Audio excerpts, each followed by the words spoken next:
उत्तर से लेकर मध्य भारत तक इस वक्त सूरज की तपिश ने हाहाकार मचा रखा है। आसमान से आग बरस रही है और जमीन भट्टी की तरह तप रही है। हर तरफ लोग भीषण गर्मी और जानलेवा लू से त्रस्त हैं।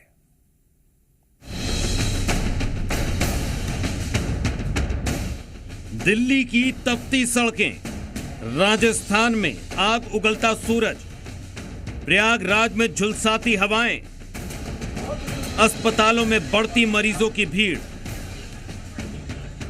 स्कूलों में गर्मी से बेहोश होते बच्चे। देश की राजधानी दिल्ली इस समय मानो भट्टी बन चुकी है। मौसम विभाग ने दिल्ली एनसीआर के लिए अगले 6 दिनों तक लू का ऑरेंज अलर्ट जारी किया है। आज दिल्ली का पारा 47 डिग्री सेल्सियस के पार पहुंचने का अनुमान है। दोपहर में चलने वाली 35 से 45 किलोमीटर प्रति घंटे के गर्म झोंके लोगों के बदन को झुलसा रहे हैं। मौसम विभाग ने कई हिदायतें भी दी है, जिसमें खास तौर पर यह हिदायत दी है कि यदि आप बाहर की तरफ निकलते हैं तो अपने आप को हाइड्रेट करें, गर्मी से बचें, धूप में निकलने की कोशिश न करें और उसके साथ ही साथ गर्म हवाएं, भीषण लू चलने की संभावना भी यहां पर मौसम विभाग के द्वारा व्यक्त किया गया है। वहीं पड़ोसी राज्य राजस्थान में हालात और भी गंभीर हैं, जहां आज रेड अलर्ट जारी किया गया है।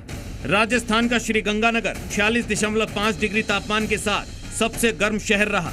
हैरान करने वाली बात यह है कि अब गर्मी सिर्फ दिन में ही नहीं बल्कि रातों को भी सता रही है। जयपुर, बीकानेर और डूंगरपुर में रात का तापमान भी 31 डिग्री के पार चला गया है, जिससे लोगों को 24 घंटे चैन नहीं मिल रहा।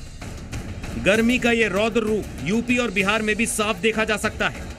यूपी के मुरादाबाद में भीषण लू के चलते अस्पतालों में डिहाइड्रेशन और डायरिया के मरीजों की तादाद अचानक बढ़ गई है। वहीं बिहार से बेहद चिंताजनक तस्वीरें सामने आ रही हैं। बाढ़ अनुमंडल में राजकीय बालिका उच्च विद्यालय की छात्रा हर्षिता कुमारी और बेडना हाई स्कूल में एक अन्य छात्रा क्लासरूम में पढ़ते पढ़ते अचानक बेहोश हो गई। यही नहीं, पॉलिटेक्निक कॉलेज में परीक्षा देने आया एक छात्र भी परीक्षा हॉल में ही गश खाकर गिर पड़ा। इन सभी को आनन फानन में अस्पताल में भर्ती कराना पड़ा है। झारखंड का कोडरमा भी भीषण हीट वेव की चपेट में है। यहाँ सुबह के 10 बजते ही पारा 40 डिग्री को पार कर जाता है। तेज धूप और लू के कारण आम जनजीवन पूरी तरह ठप हो गया है। बाजारों से रौनक गायब है और केवल बेहद जरूरी काम होने पर ही लोग घरों से बाहर निकल रहे हैं। तो पहली चीज तो ये है कि अगर जरूरी ना हो तो आप भारी धूप में ना जाए। सारे काम जब सुबह का समय रहता है, जब धूप कम रहती है, ये शाम के समय। यदि आपको किसी कारण से निकलना ही होता है तो सारा प्रोटेक्शन ले, जैसे कि कोई गमछा बांध के रखे, हो सके तो जो ढके हुए वाहन हैं उनका प्रयोग करें। इस रिकॉर्ड तोड़ गर्मी की वजह से इलाके की नदी और जलाशयों का जलस्तर लगातार नीचे गिरता जा रहा है, जिससे आने वाले दिनों में पानी का संकट भी गहरा सकता है। उत्तर प्रदेश के प्रयागराज और संभल समेत कई जिलों में भी हीट वेव का असर साफ तौर पर दिखाई दे रहा है। संभल में जिला प्रशासन ने अस्पतालों को अलर्ट पर रखा है।